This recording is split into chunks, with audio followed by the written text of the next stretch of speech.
आप सभी का स्वागत है नैरेटिव नेशन में। मैं हूँ दिव्या त्रिवेदी और मैं हूँ अमित शाह। हमारे चैनल को सब्सक्राइब कीजिए और लाइक भी कीजिए ताकि आपकी मदद से देश भर में राष्ट्रीय हित की हर जरूरी बात हर घर तक पहुंच सके। यहाँ आपको मिलती है देश हित से जुड़ी बड़ी खबरें, गहरी जानकारी और मजबूत विश्लेषण। हर मुद्दे पर सीधी बात, साफ नजरिया और भारत फर्स्ट सोच के साथ। तो चलिए स्टार्ट करते हैं आज की सबसे बड़ी और महत्वपूर्ण रिपोर्ट। राइट। तो सोचिए एक ऐसी परिस्थिति जहां एक दुश्मन का ड्रोन, जिसकी कीमत शायद एक आम स्मार्टफोन से भी कम हो, वो ड्रोन करोड़ों रुपए के एडवांस रेडार सिस्टम को बस मिनटों में तबाह कर दे। और ये कोई फ्यूचर साईफाई मूवी का सीन नहीं है। ये एक्चुअली मॉडर्न वॉरफेयर की असलियत है। बिल्कुल सही कहा आपने, ये आज की सच्चाई है। हाँ, और आज की इस डीप डाइव में जो डिफेंस डॉक्यूमेंट्स और एसओआई की डिटेल रिपोर्ट्स हमारे सामने आई हैं, उनसे एक ऐसी तस्वीर बन रही है जहां भारत सिर्फ इस नई रियलिटी के लिए तैयार ही नहीं हो रहा, राइट, बल्कि अपना पूरा का पूरा जो स्ट्रेटेजिक प्लेबुक है ना, वो दोबारा लिख रहा है। मतलब आसमान हो, समुंदर हो या हमारा डिफेंस बजट, इन तीनों जगहों पर एक बहुत बड़ा और कोऑर्डिनेटेड शिफ्ट देखा जा रहा है। एक मैसिव मैक्रो शिफ्ट है एक्चुअली। एग्जैक्टली। तो शुरुआत सबसे ऊपरी फ्रंटियर से करते हैं, यानी अंतरिक्ष से।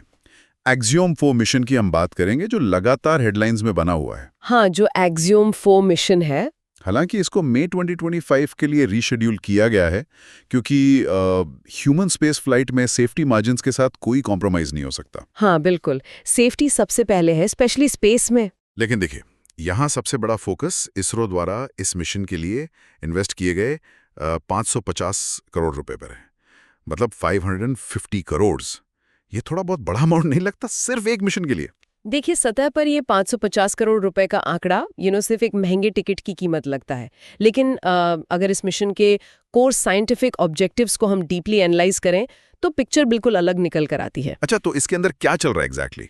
तो भारत की तरफ से ग्रुप कैप्टन शुभांशु शुक्ला, जिनको आईएसओ का पहला गगनयात्री भी कहा जा रहा है, राइट, और उनके बैकअप हैं ग्रुप कैप्टन प्रशांत नेर।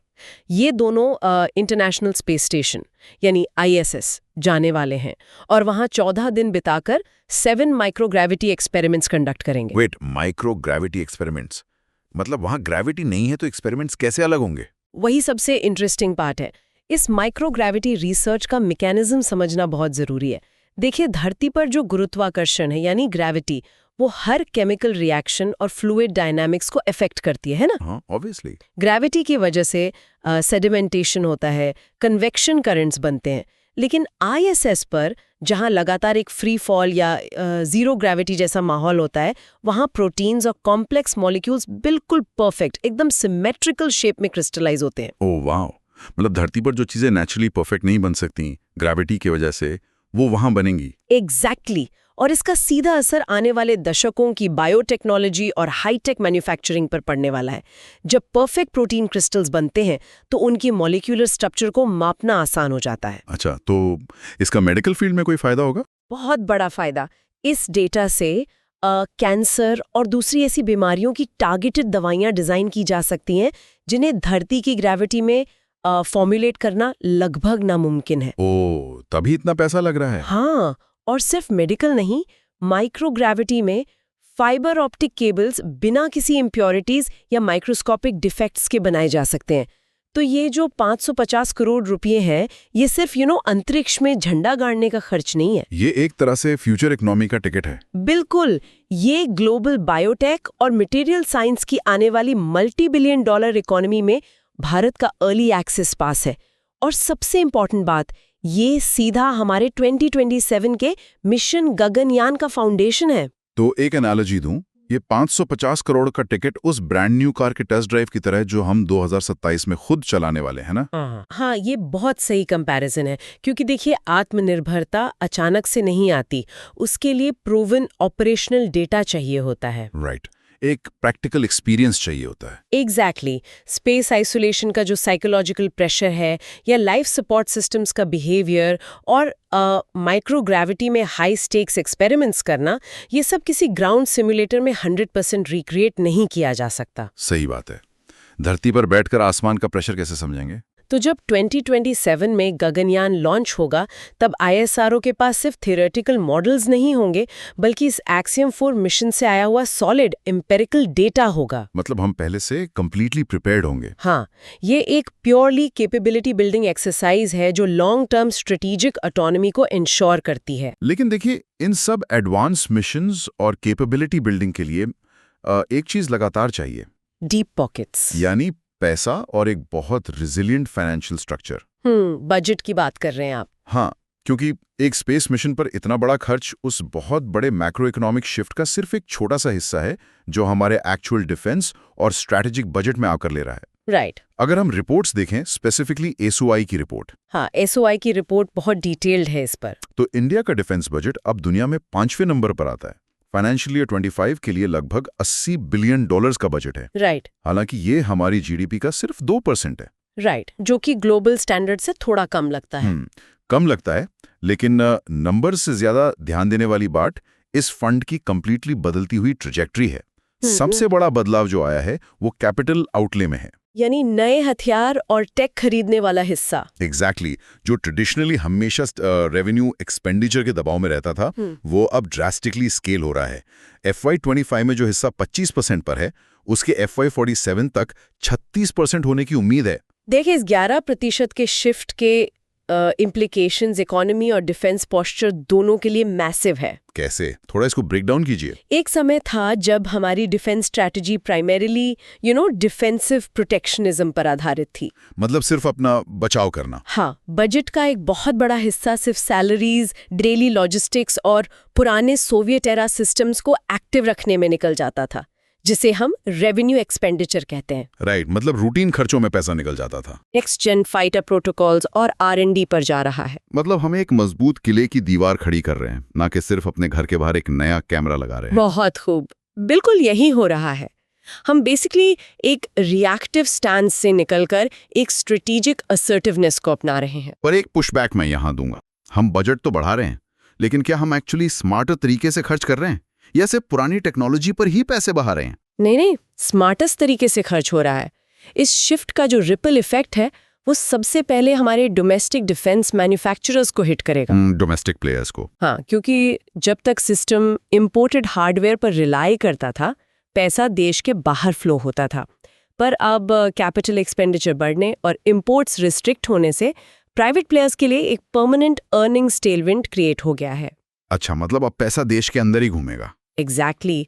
जब एक नेक्स्ट जेन मिसाइल या रेडार सिस्टम डोमेस्टिकली प्रोक्योर होता है तो उसके स्पेयर पार्ट्स, उसकी मेंटेनेंस, उसके आने वाले सॉफ्टवेयर अपग्रेड्स का पूरा इकोनॉमिक लूप देश के अंदर ही रहता है। ये तो लॉन्ग टर्म आत्मनिर्भरता हो गई, लेकिन इस असर्टिवनेस की जरूरत पड़ क्यों रही है?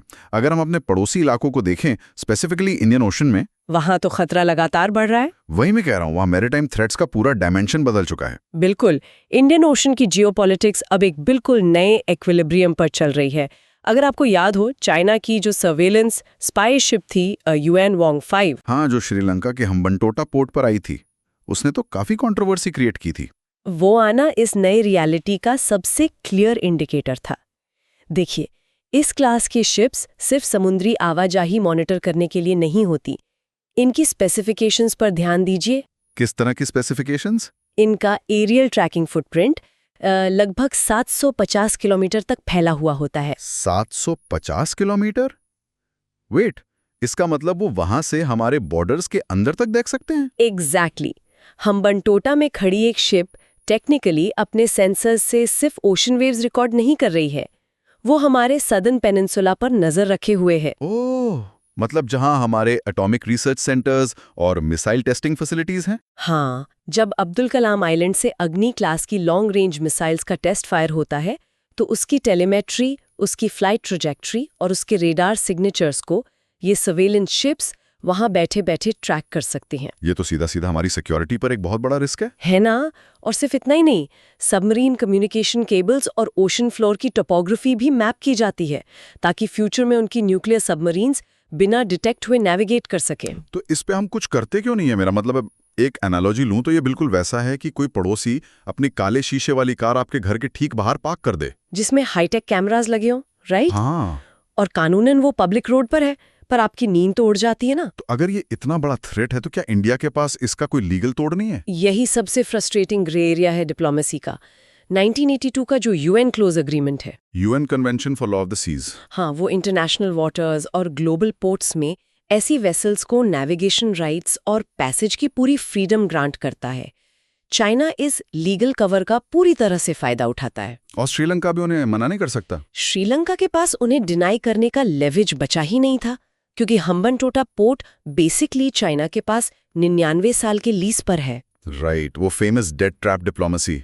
उन्होंने पहले लोन दिया और फिर पोर्ट ही ले लिया। बिल्कुल। और वही डेट ट्रैप डिप्लोमेसी अब हमारे लिए मिलिट्री वनरेबिलिटी में बदल चुकी है।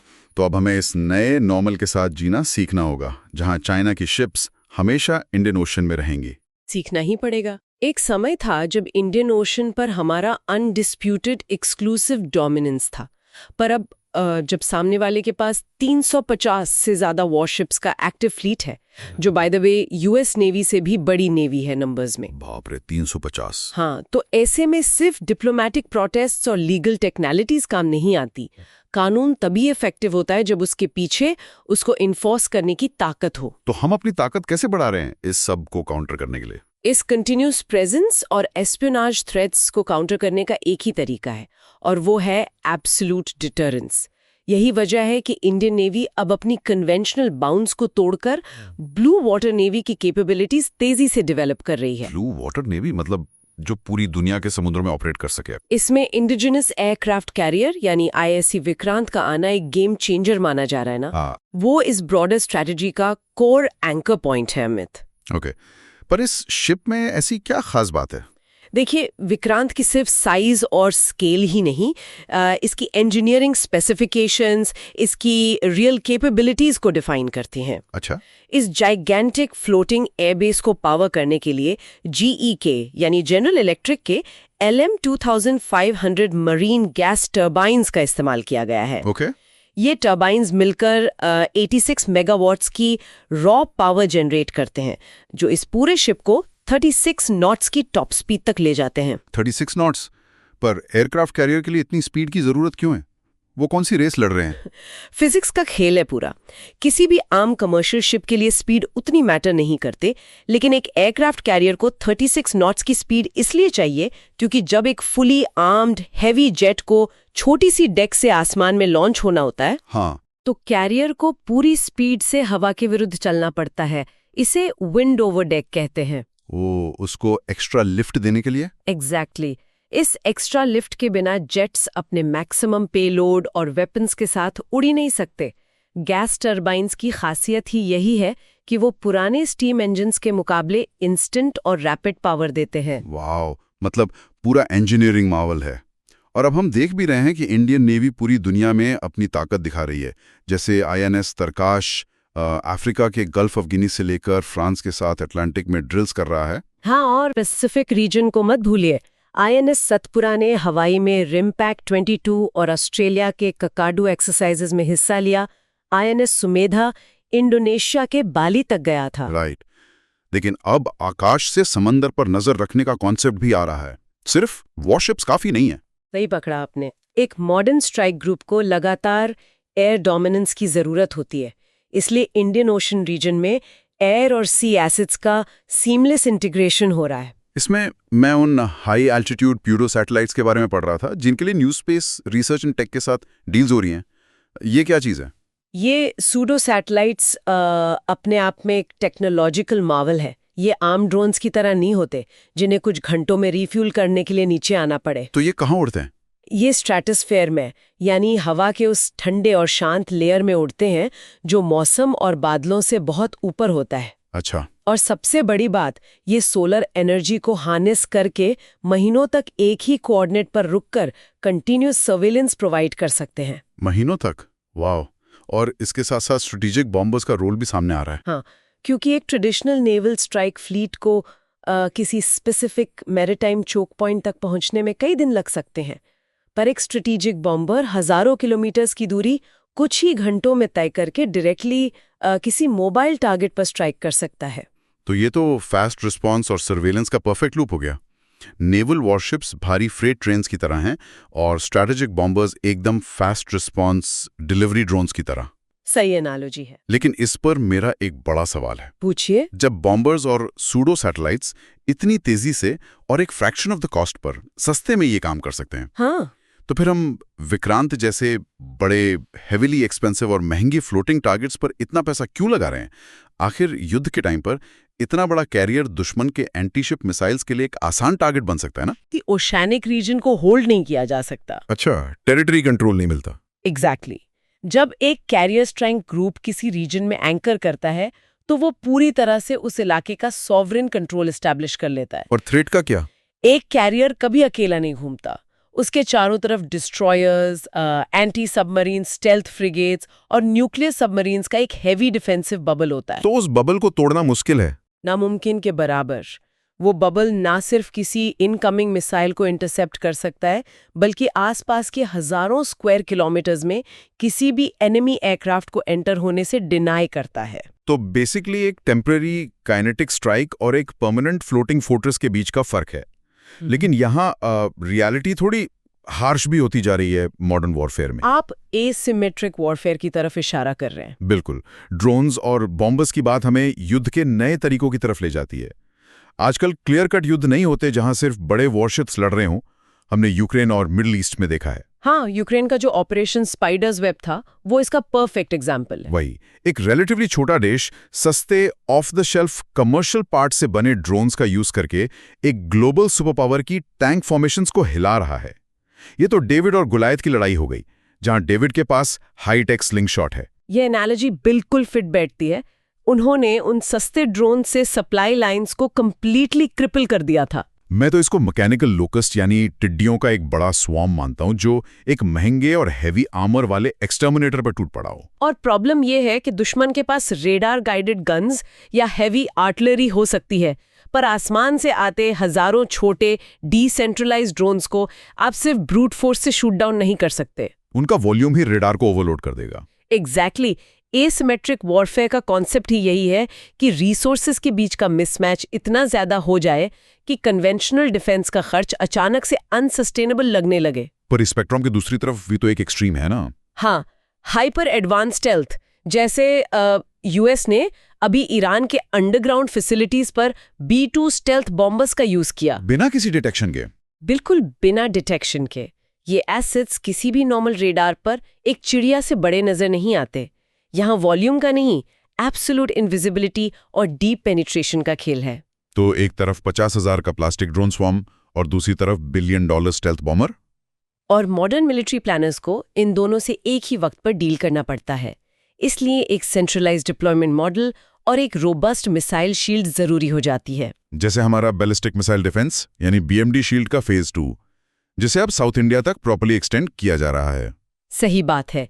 ये एक्सटेंड इसलिए हो रहा है ताकि इंटरमीडिएट रेंज और इंटरकॉन्टिनेंटल बैलिस्टिक मिसाइल्स यानी IRBMs और ICBMs को रोका जा सके। खासकर जब पाकिस्तान ने हाल ही में लॉन्ग रेंज फतह 2 का टेस्ट किया है, उसके सामने तो आम एयर डिफेंस सिस्टम कुछ नहीं कर पाएंगे। वही, जब एक बैलिस्टिक थ्रेट हाई स्पीड पर एटमॉस्फेयर में री एंटर करता है तो रिएक्ट करने का टाइम नहीं होता। वहां एक एक्सो एटमॉस्फेरिक इंटरसेप्टर ही आखिरी ढाल बनता है। लेकिन एक सेकंड, यहां मेरे दिमाग में कैलकुलेशन चल रही है। बताइए। अगर दुश्मन ड्रोन स्वॉर्म्स का यूज करेगा और हम उस एक सस्ते ड्रोन को गिराने के लिए करोड़ों रुपए की surface to air missile fire करेंगे, तो इकोनॉमिक्स तो उनके फेवर में है ना। ये कॉस्ट एक्सचेंज रेशो का मुद्दा बहुत लोग उठाते हैं। तो क्या हम हगत जगह फोकस नहीं कर रहे? BMD जैसे महंगे डिफेंस सस्ते ड्रोन्स के सामने डिस्प्रोपोर्शनेट नहीं है? अगर आप पूरे डिफेंस आर्किटेक्चर को एक ही शील्ड की तरह देखेंगे तो आपका सवाल वैलिड है, लेकिन रियलिटी में डिफेंस एक मोनोलिथिक दीवार नहीं होती। ये स्पेसिफिक लेयर्स का एक कॉम्प्लेक्स सिस्टम होता है। लेयर डिफेंस मतलब अलग-अलग थ्रेट्स के लिए अलग हथियार। एग्जैक्टली। DND फेज 2 जैसे मैसिव इंटरसेप्टर नेटवर्क्स का काम चीप ड्रोन्स गिराना नहीं है। इनका एक ही पर्पस है, हाई एल्टीट्यूड न्यूक्लियर या मैसिव काइनेटिक वॉरहेड्स को न्यूट्रलाइज करना, जहां नुकसान हजारों करोड़ों का हो सकता है। अच्छा, तो ड्रोन से कैसे निपटेंगे? उन सस्ते ड्रोन स्वॉर्म्स के लिए मॉडर्न मिलिट्रीज अब electronic warfare, localised jamming pods और डायरेक्टेड एनर्जी वेपन्स यानी लेजर डिफेंस सिस्टम्स ला रही हैं। Oh, lasers, like literally Star Wars style. हाँ, एक्चुअली एक हाई पावर्ड लेजर जब एक प्लास्टिक और सर्किट बोर्ड वाले ड्रोन को ट्रैक करके उसे हवा में पिघला देती है तो उस एक शॉट की कॉस्ट मिसाइल की तरह करोड़ों में नहीं होती। फिर कितनी होती है? सिर्फ कुछ यूनिट्स इलेक्ट्रिसिटी की, शायद चंद रुपए पर ड्रोन। वाओ, वो एक्चुअली काफी सस्टेनेबल है।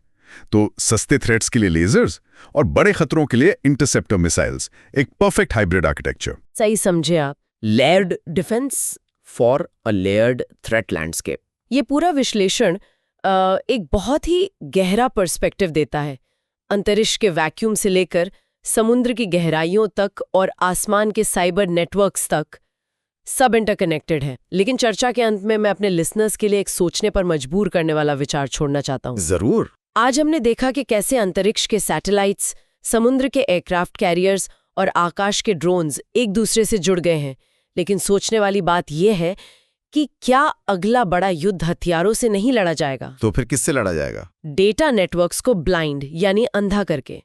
जब सब कुछ इतना हेवीली कनेक्टेड है तो सबसे बड़ी शील्ड शायद मिसाइल्स नहीं बल्कि हमारी साइबर सिक्योरिटी होगी, क्योंकि नेटवर्क गया तो $1 बिलियन का कैरियर और खिलौना बराबर है। बहुत ही गहरा पॉइंट है। आप नोटिस कर रहे होंगे हमारे पॉडकास्ट हजारों लोग सुन रहे हैं, लेकिन बहुत कम लोग एक्चुअली सब्सक्राइब करते हैं। अगर आपको भारत की स्ट्रेटेजिक पावर, जियोपॉलिटिक्स और मिलिट्री एनालिसिस पर ऐसे डीप डिस्कशंस पसंद आते हैं तो चैनल को सब्सक्राइब जरूर करें, क्योंकि नैरेटिव नेशन सिर्फ हेडलाइंस एक्सप्लेन नहीं करता, हम ग्लोबल पावर शिफ्ट्स के पीछे की रियल स्ट्रेटेजिक थिंकिंग डीकोड करते हैं। और ऑनेस्टली आपका सपोर्ट ही हमें और high quality research based podcast लाने के लिए मोटिवेट करता है। हम 250+ सब्सक्राइबर्स क्रॉस कर चुके हैं। अब अगला मिशन 1000 सब्सक्राइबर्स। चलिए अरे हाँ, अब वापस आते हैं इंडियन ओशन के चेंजिंग पावर बैलेंस पर।